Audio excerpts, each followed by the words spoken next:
Donc, suite à la boule faite par copiage, donc là je l'ai nettoyé, je l'ai bien poli. Bon, il y a encore des petites rayures dessus, mais bon, voilà ce que ça peut donner, hein. Donc là, vraiment, si on veut faire une boule, ça n'a pas vraiment d'intérêt, hein, faire une boule. Ce qu'il faut normalement, c'est tronçonner, hein. On tronçonne, on fait un trou. Alors là, il faut en profiter pendant qu'on a un morceau, ça veut dire couper ici, percer, tarauder, puis après, à ce moment-là, on peut couper soit complètement la boule, puis comme ça fait un taraudage pour pouvoir mettre une vis dedans. Ou alors on laisse le socle, on fait un chanfrein et ça fait une poignée pour un petit tiroir par exemple. Voilà. Donc là, on voit que c'est quand même pas trop mal quand même, hein.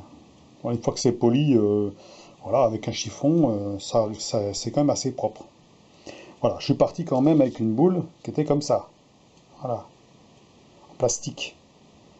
Donc en plus, il y a un relief ici. Là, on voit que c'est collé, hein, c'est moulé en fait. C'est moulé, c'est pas parfaitement rond. Alors déjà ici, il y a déjà le goujon, donc forcément le goujon, on n'a pas l'arrondi complètement de ce côté-là, et on l'a pas du tout de ce côté-là.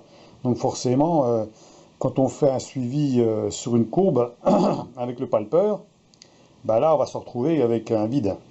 Donc c'est pour ça aussi le val que je suis parti. Et en plus, quand j'appuyais, ça a tendance à bouger un peu parce que c'est du plastique. Il faudrait que ce soit une boule métallique ou en aluminium. Et il faudrait que le palpeur ne coupe pas. Ça veut dire qu'il soit pointu et ne coupe pas. Qu'il puisse bien suivre la courbe, pendant que l'autre côté, ça coupe. Et normalement, on devrait faire quelque chose de bien.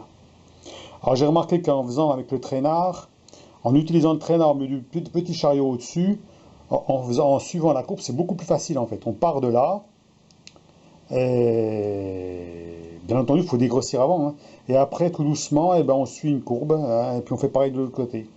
Alors là, j'ai pas voulu suivre complètement l'autre côté, parce que bon, c'est peut-être une boule qui va me servir. Donc à ce moment-là, je vais la laisser comme ça. Et puis peut-être couper, ça me fera une poignée, ou je sais pas. Mais moi, comme je recycle tout, de toute façon, voilà, on peut faire des pions pour un jeu. Bon, allez. Sur ce, ben voilà la finition du copiage, hein, si vous voulez vous amuser à essayer. Moi, voilà, j'ai essayé vite fait, hein. Alors, c'est pas du tout le même diamètre, hein, comme je vous ai dit. Le problème, c'est que j'ai pas pris les codes comme il faut au départ, hein. L'aluminium là est déjà plus gros que là. Ensuite, les outils n'étaient pas forcément à la même hauteur. Je pense qu'il y en a même qui a dû reculer un peu parce que c'était pas trop serré. Donc, c'est possible que c'est pour ça que ça ne soit pas exactement le même diamètre. Voilà. Donc, voilà pour la finition de l'outil à copier. Alors, c'est des vidéos. Oh, c'est des vidéos qui sont déjà vues sur Internet, hein. Mais moi, j'ai jamais fait, hein. Je voulais faire un test, hein. Après, on peut le faire à la lime aussi, hein. C'est-à-dire qu'à la lime, on fait des chanfreins avec l'outil, puis après, bon, avec la lime, on arrondit, hein. C'est pareil, on y arrive aussi, hein. Après, si on a l'œil, on arrive à faire un arrondi qui est pas trop mal. Moi, je pense que la boule, elle est pas trop mal. De là jusque vers le milieu, puis après, bon, là, on part un petit peu en cône, hein. Parce qu'après, il faudrait creuser au milieu là, hein. Donc là, je ne l'ai pas fait jusqu'au bout, hein, voilà.